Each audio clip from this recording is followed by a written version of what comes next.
Before Quatermass, before the Doctor, one icon of British science fiction shone out beyond the stars. On the 14th of April 1950, an exciting new comic for boys was launched. With its full-colour cover art and tabloid style, The Eagle was something new. If you talk to people of that generation, the 1950s generation, they remember clearly running down to their local newsagents to buy the original Eagle. Filled with a mixture of weekly comic strips and features, it was launched as an alternative to the American horror comics with their gruesome depictions of death. Headlining on the Eagle's cover, Dan Dare starred in exciting space adventures, co-created by the Reverend Marcus Morris and the renowned illustrator Frank Hampson.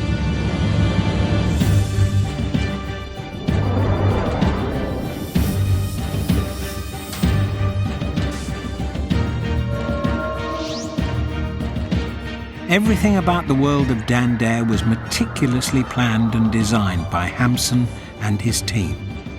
From the rocket ships to the spacesuits, ray guns and exotic alien worlds.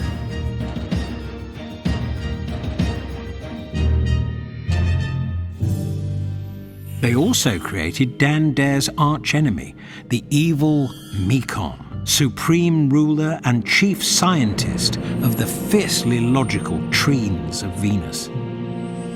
The Mekon proved to be a relentless and dangerous foe throughout Dan's adventures, influencing science fiction writers for decades to come. All of these elements made Dan Dare and the Eagle essential reading. The characters themselves, Dan Dare, Digby, his Batman, Professor Peabody, Sir Hubert Guest, and various other characters that would pop up on occasion, and of course the villainous Mekon, became a sort of family that the Eagle audience grew to know and love.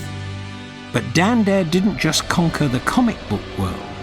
In the 1950s, you could buy all kinds of merchandise: toy spaceship, rocket gun, die-cast figures, and even a watch. But most famously, Dan Dare was a radio star. The Radio Luxembourg broadcast a weekly serial featuring the character, of which only 2 episodes remained. It was recorded on wax discs and is lost. Meanwhile, at the Eagle, the sudden departure of Frank Hampson required the search for a new lead artist. The editors turned to one of the country's most respected comic book illustrators, Frank Bellamy. Artist Frank Bellamy, who's better known for his work on Thunderbirds in TV21, totally revamped the character for the first time. He worked on Dan Dare for about a year in the early 60s. After Frank Bellamy left, the strip was continued by members of Frank Hampson's original team. The new stories were not without innovation, taking Dan through time aboard the Tempest Frangit, battling new adversaries including the villainous Zell. Losing the coveted front cover, relegated to the inside pages, the strip's days were numbered. In 1969, Dan Dare retired from active duty to become the Space Fleet controller. This brought his adventures and the strip to an end. However, the appeal of the character endured.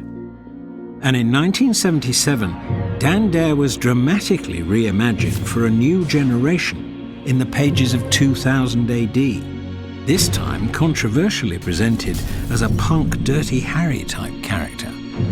Initially drawn by the Italian artist Massimo Bellardinelli, and then later by Dave Gibbons, better known for his work on the seminal graphic novel Watchmen. Dan Dare came to an abrupt end in 2000 AD, partly I suspect because there was a plan for a Dan Dare TV series. Initially scripted by Dick Clements and Ian LaFrenne, better known for The Likely Lads, but was also scripted by Phil Redman, who created Grange Hill and Brookside, and also involved a number of artists on concept work for the project who worked on 2000 AD. Renewed interest in the character saw the revived Eagle introduce a new Dan Dare, grandson of the original for the Star Wars generation.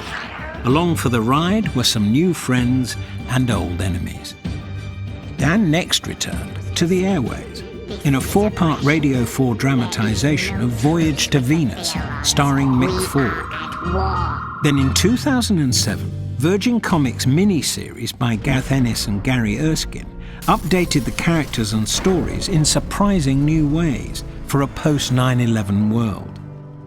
While all these revivals were short-lived, Frank Hampson's original Dan Dare has lived on in the pages of the fanzine Spaceship Away.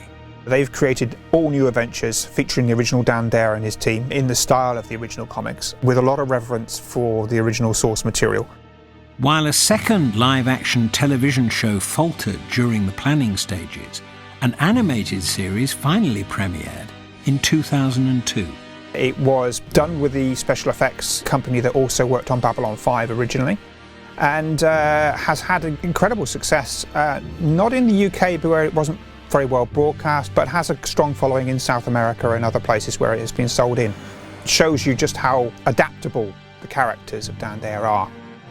And now, 65 years since first appearing in The Eagle, Dan Dare's back, in a bold new series of audio adventures inspired by the classic Frank Hampson strips and starring Ed Stoppard as Colonel Dan Dare. So strap yourself in and prepare to blast off once again with the pilot of the future.